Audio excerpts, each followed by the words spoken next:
అలాగే సినిమా వాళ్ళు వస్తారు పోతారు, వాళ్ళు ఏం చేయలేరు అనుకున్న పవన్ కళ్యాణ్ గారు దాదాపు 15 సంవత్సరాలుగా గెలిచినా ఓడినా ఇక్కడే ఉండి ఇవాళ రోజున కీ అయిపోయాడు.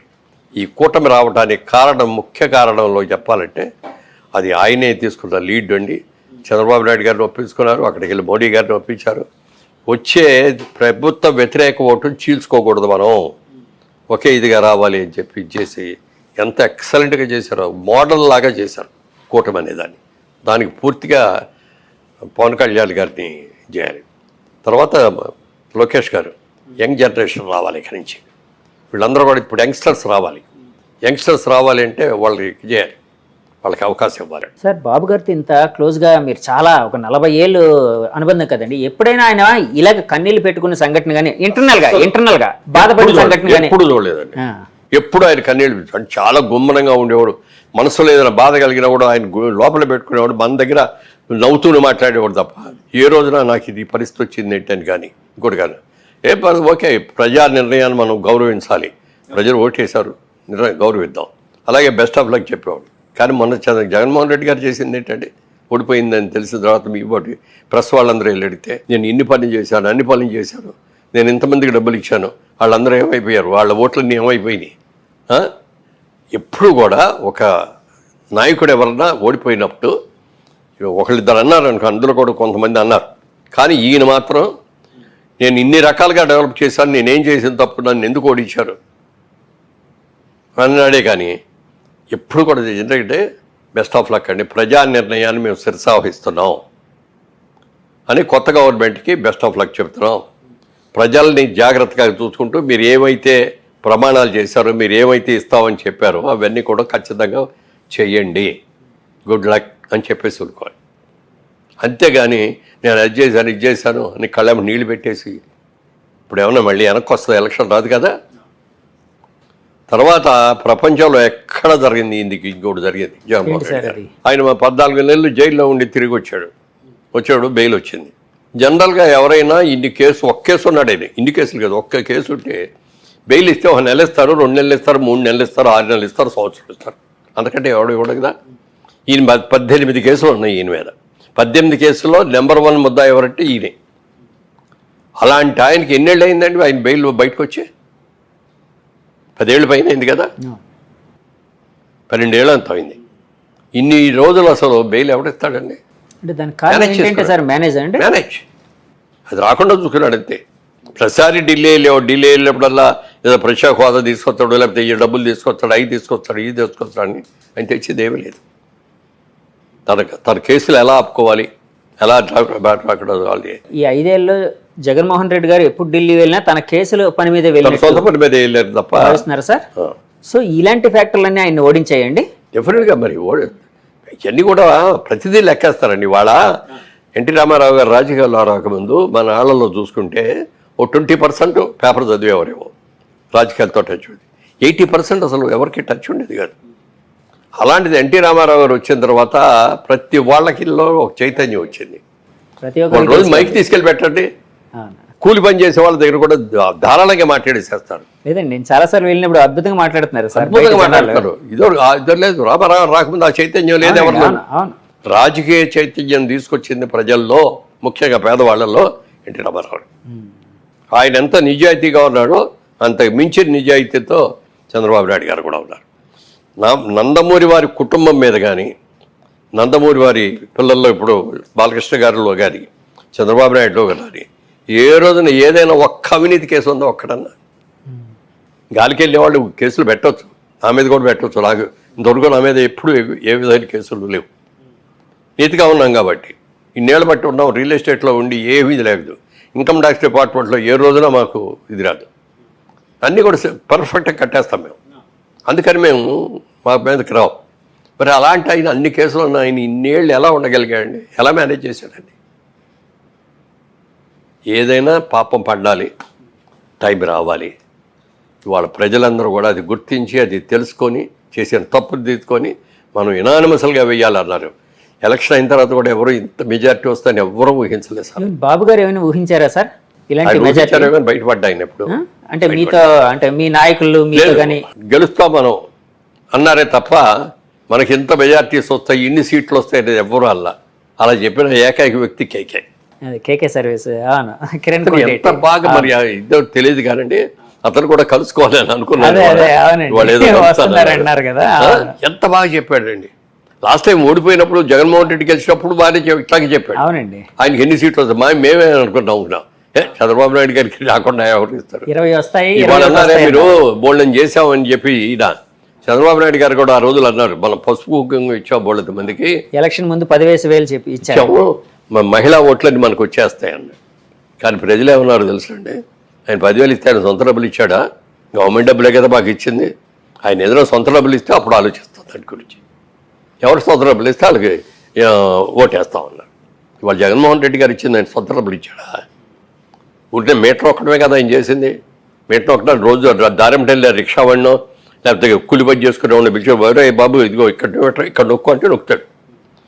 కానీ నొక్కటానికి డబ్బు ఎలా సంపాదించాలి, ఇన్కమ్ ఎలా తీసుకురావాలి, ట్యాక్స్లు ఎలా పెరగాలి, మన వాళ్ళకి కావాల్సిన అవసరాలన్నీ ఎలా తీరాలి, ఇవన్నీ తెలుసుకొని చేసేవాడే నిజమైన ముఖ్యమంత్రి తప్ప, ముఖ్యమంత్రి అంటే ఏంటి?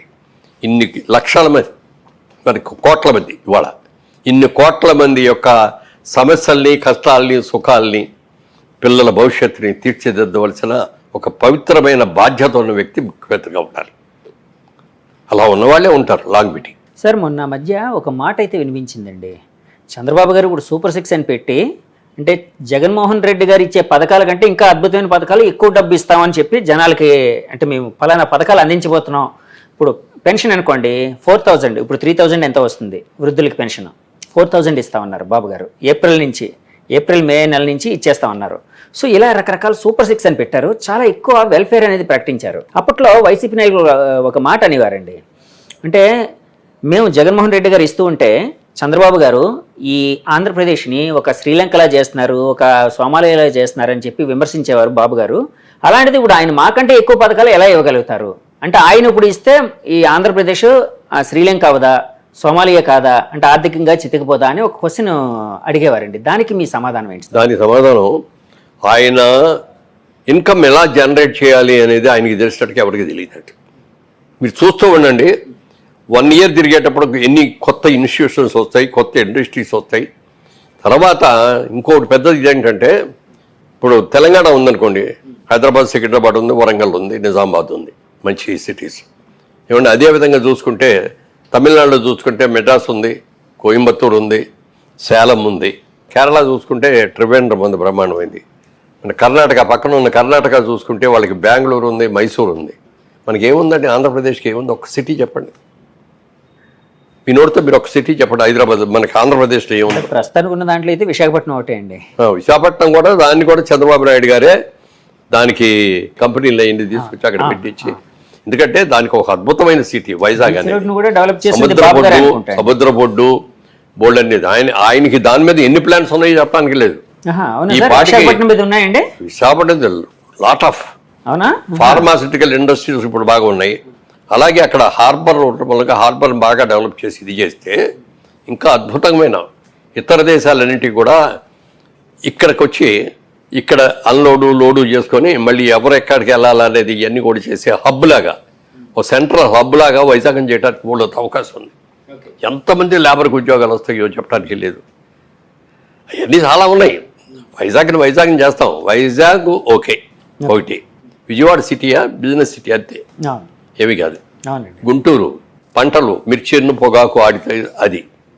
తెనాలి ఇంకా తక్కువ, మంగళగిరిలో ఏమీ లేవు. వీటన్నిటి కలిపి అమరావతిని క్యాపిటల్ చేసుకొని ఇదంతా కలిపి ఒక సిటీ చేయాలి. ఇది ఒక అద్భుతమైన సిటీ చేసి దీనికి కావాల్సిన వనరులన్నీ చేయాలి. బయట ఊళ్ళ నుంచి, బయట దేశాల నుంచి, అతర రాష్ట్రాల నుంచి, మనకి తమిళనాడు నుంచి వస్తాయి లారీలు, బోల్డ్లు వస్తాయి. ఈ లారీలన్నీ కూడా విజయవాడ నుంచి వెళ్ళాలి. అలా కాకుండా మంగళగిరి దగ్గర నుంచి అవుటర్ రింగ్ రోడ్ ప్లాన్ చేశాడు. గన్నవరం ఎయిర్పోర్ట్ దగ్గరికి వెళ్ళి కలుస్తాయి, అసలు విజయవాడలో రావోయి. అలాగే హైదరాబాద్ అయినా ఉంటే మంగళగిరి వచ్చిన తర్వాత ఇటు నందిగామ దగ్గరికి తీసుకొచ్చి ఓవర్ బ్రిడ్జిల మీద అక్కడి నుంచి హైదరాబాద్ వచ్చేటట్టు. కలకత్తా వెళ్ళాల్సి అయినా ఉంటే నందిగామ దగ్గర, కంచికి చెర్ల దగ్గర బ్రిడ్జి మొదలుపెట్టి డైవర్స్ రింగ్ రోడ్ లాగా చేసి గన్నవరం ఎయిర్పోర్ట్ దగ్గర దాటిన తర్వాత కలపాలి. ఇవన్నీ కూడా పెట్టేస్తే ఏముందంటే సిటీలో ట్రాఫిక్ తగ్గుద్ది. అవునండి. ఈ కమర్షియల్ లారీస్ అన్నీ కూడా రావు. ఓన్లీ ఇంటర్నల్గా ఉండే కార్లు, ఇంటర్నల్గా ఉండే బస్సులే ఉంటాయి. ఇది దాంతో ఏదంటే మనకి ఇది కూడా బాగుంటుంది, వాతావరణం బాగుంటుంది, పొల్యూషన్ తక్కువ ఉంటుంది, ప్రమాణం. ఇవన్నీ ప్లాన్ చేశాడు ఆయన. తర్వాత మనకి పక్కనే కృష్ణా నది ఉండటం అనేది పెద్ద అసెట్ అమరావతికి. మనకి ఏ స్టేట్స్కి అంత ఇది లేదు. ఇప్పుడు తమిళనాడులో చెన్నై ఉందంటే పక్కన సముద్రం ఉంది, కానీ సముద్రం వేరు, రివర్ వేరు. సముద్ర వాటర్ని మనం పెద్దగా ఏం ఉపయోగించుకోలేము.